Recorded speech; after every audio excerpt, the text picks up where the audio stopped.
নিজের দেশের খেলা তো আশাবাদী থাকবো। আমরাই যদি হোপ ছেড়ে দিই তাইলে প্লেয়ার আর মোটিভেশন কই থেকে পাবে? বাংলাদেশ তো অবশ্যই আমরা হোপফুলি ভালো খেলবো। প্রত্যেকটা প্লেয়ার তাদের যদি নর্মাল খেলা খেলতে পারে আমরা আশা করি আমরা জিতবো।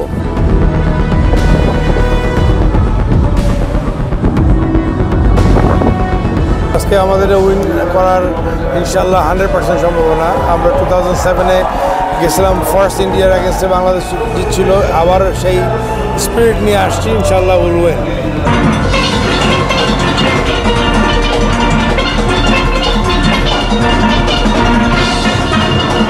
আজকে জেতাটা তার জন্য জরুরি। আজকে জিতলে পরে আমাদের চান্সটা অনেক বেশি থাকবে। খেলা প্রথম পর্বটা খুব ভালো লাগছে, এবার সেকেন্ড রাউন্ডে ওঠার পর অস্ট্রেলিয়ার সাথে একটু খারাপ করছে, বাট হোপফুলি ইন্ডিয়ার সাথে জিতবে। Of course, I'm here to support Bangladesh. Bangladesh is going to win. We're going to win.